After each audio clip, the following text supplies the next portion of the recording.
So, hi, good afternoon. I am Cedric Allen from BS Mathematics 1A. Today, I am discussing normal probability distribution. So, let's proceed. Our key topics covered in today's presentation is number 1, characteristics, finding the area under the normal curve, empirical rule, divergence from normality. Okay. So, next. So, normal distribution, also known as Gaussian distribution, describe how value or variable is distributed. Bell-shaped graph showing the data near mean are more frequent and numerous than data far from the mean. So, ang ibig sabihin nun, kung ang data mo ay parang lumiliit yung value ng data, ibig sabihin, lumalayo siya sa mean. Yung mean, ayun po lang yung gitna ng graph, yung bell-shaped graph. So, may iba't ibang value ng mean. Pwede siyang 0 o kaya 100%. Ayan. So, let's proceed sa characteristic ng normal distribution. So, we have here 6 characteristic of normal distribution. So, number 1, symmetric about the mean. So, ang ibig sabihin nun, yung mean, tas yung magkabilang, di ba yung mean nasa gitna, tas yung magkabilang side ay symmetric sila. So, ang ibig sabihin nun, parehas sila ng size, parehas sila ng shape, parehas sila ng data, parehas din sila ng value. So, number 2, mean median mode. So, number 2, mean equals median equals mode. So, ang ibig sabihin nun, ang mean, median, and mode ay pare-parehas lang sila ng value. So, ayun naman, makikita naman natin sa graph. Yung red arrow na yon, yung nakatutok sa 0, yun ang ayun ang mean, median, and mode. So, hindi lang 0 ang value niyan. Pwedeng maiba pa yan. 0, pero hindi siya totally 0. So, makikita naman natin yung red arrow, ayun ang mean, median, mode. Yung nakatutok sa 0, yung nasa gitna ng graph, sa bell-shaped graph. So, ang value niyan, ang valueng represent niyan ay 0 sa graph sa PowerPoint natin, pero hindi siya totally 0. Malapit lang siya sa 0, pero hindi siya totally 0. So, yon. So, number 3, area under the normal curve is 1 or 100%. So, yun na nga yung sinabi ko kanina, yung about sa mean, pwede siyang 1 or 100%. So, ang sinasabi dito sa number 3 na to, ito yung nasa ilalim ng ito yung parang base ng curve. Yung may negative 3, negative 1, yung negative 3, negative 2, negative 1, 0, 1, 2, 3. Ayun ang area under the normal curve. Ayun ang number 3. So, number 4, tail of the curve is asymptotic with respect to the baseline. Yun na nga yung baseline sa number 3. Yung baseline, ayun yung yung sinasabi kong may numbers. Tas yung tail ng curve, ayun yung makikita natin sa graph na ito. Kung mapapansin nyo, hindi siya magkadikit kasi hindi nga siya totally 0. So, hindi siya nakadikit. So, number 5, there should be at least 3 standard score, each to the left and right of the curve. So, ang ibig sabihin nun, yun nga, kung mapapansin natin, yung 0, tas yung both side naman, may tatlong numbers dyan, may tag-tatlong numbers dyan. So, ayun ang sinasabi dyan sa number 5. So number 6, standard deviation is one score away from another. So ano nga bang standard deviation? So number 6, standard deviation is one score away from another. So ano nga bang standard deviation muna? So ang definition ng standard deviation, this standard deviation measure how spread out the data is. So ang standard deviation daw ay yung sumusukat ng data kung gaano kalaki yung data na collect nyo. Kunyari sa thesis, kung ilang data yung nakuha niya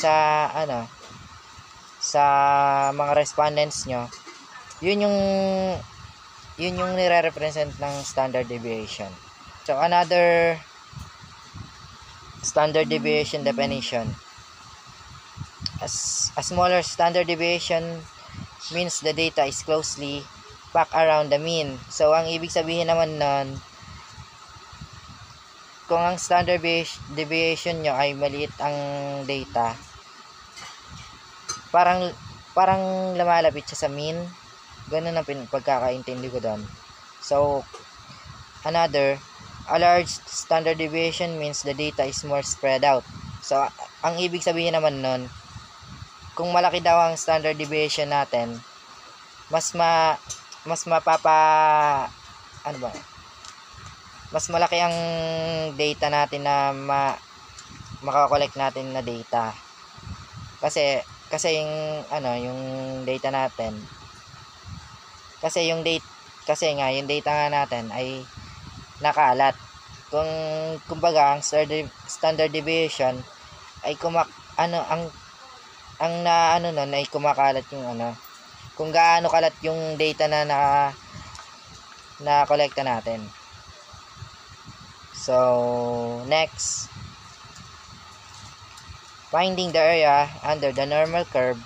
So ayun, at kung nakikita niyo yung hexagon na ayun ang formula natin. So that's muna natin yung anong ibig sabihin ng mga letters na yan. So ang letter Z stands for Z-score. Ang X, individual value. Yung X naman na may sa taas ay mean. So ang S ay standard deviation. So kung babasahin natin yung formula, Z-score equals individual value minus mean divided by standard deviation. So yun, standard normal distribution.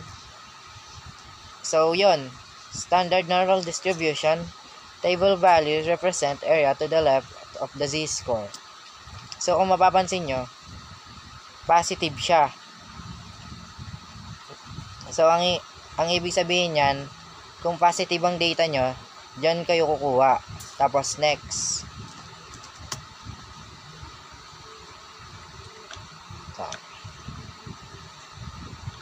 So yon, next. So ano naman siya ngayon? So magkaiba naman siya. Iba naman siya dun sa naunang table. Kung baga kanina yung kanina isang table, positive siya. Ngayon negative naman. Kapag negative ang na-compute yung data, dito kayo kukuha ng value. So yung pinakita ko kaninang yung pinakita ko sa inyo kaninang formula, pagkatapos nyo makompute yung data nyo, then kung positive o negative naman siya, dito nyo lang titignan sa table. So yun, next. Nandito na tayo sa graph. The normal distribution. Yung graph ng normal distribution. Yun na nga yung sinasabi ko sa inyo kanina. Yung mean ay laging nasa gitna.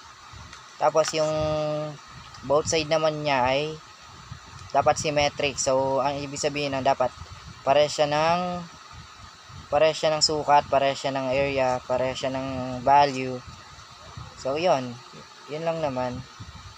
So, kapag pag lumiliit yung value ng data nyo, lumalayo naman siya sa mean. So, kapag lumalaki naman, papalapit naman sa mean. So, ibig sabihin ng papalapit siya sa gitna. Papalapit siya sa mean. So, next, divergence from normality. So, KU equals 0. Nga pala guys, ang KU ay kurtosis. Stands for kurtosis. So, mesokurtic distribution, pag yung kurtosis daw,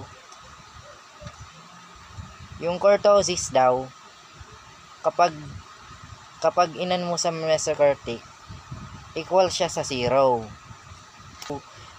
Pag yung kurtosis naman, inano mo sa platykurtic, mas malaki naman yung 0 sa kanya. Tas pag yung kurtosis naman, inano mo sa leptokurtic, mas malaki naman yung value ng kurtosis. So, kung babasahin natin yung formula ng kurtosis equals sum of mean minus mean of the given data divided by yung n, which is total number of observation, then yung malaking S, standard deviation of the data, tas raised to 4. Ganun din yung sa taas, raised to 4. So, yan.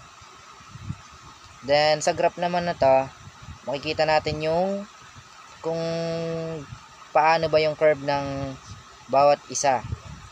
So, sabi nga dito, yung mesokurtic daw, equal siya sa kurtosis. So, alin ba yung mesokurtic dyan? So, yung black na line, yung kulay itim na curve.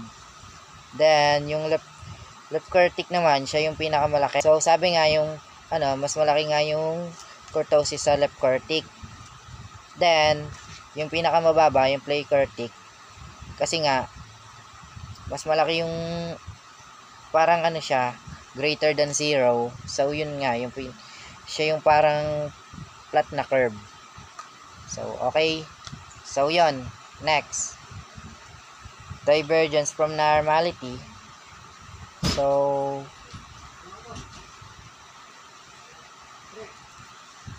yun. Next. Divergence from normality. So, yung SK stands for skewness ba yan? Sige, skewness equals 0. Yung skewness daw equals sa 0. Yung normal distribution ng 0. Yung skewness is 0. So, yun yung mean median mode. So, kung maalala nyo, ayun yung gitna ng normal distribution, yung gitna ng graph. So, skewness is greater than 0. So, ayun yung negative. So, skewness is greater than 0. So, ang sabi nga dito, negative naman siya. Negatively skewed distribution. So, yung mean daw, mas malaki yung value ng median. So, hindi natin sige. So, siguro, yun na lang. Yung mean daw, mas malaki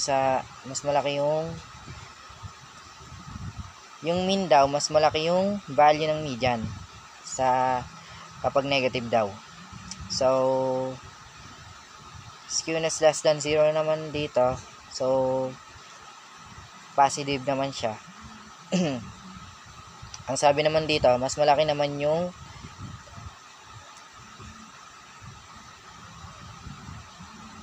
yan?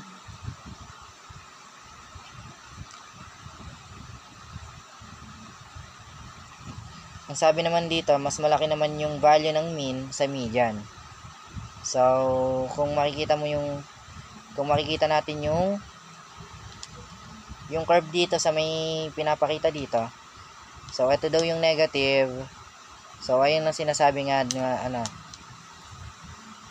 na mas malaki daw yung value ng median sa mean, sa negative. So, kita naman natin pa right siya.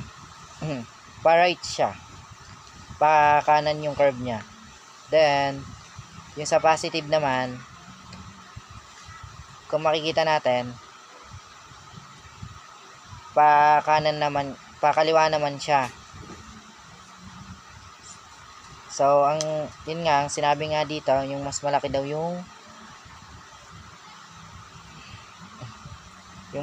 yung value ng mean sa median. So, yun. Then, so 3, quantity, the mean of the given data minus mean divided by standard deviation. So yun lang for today. Thanks for watching.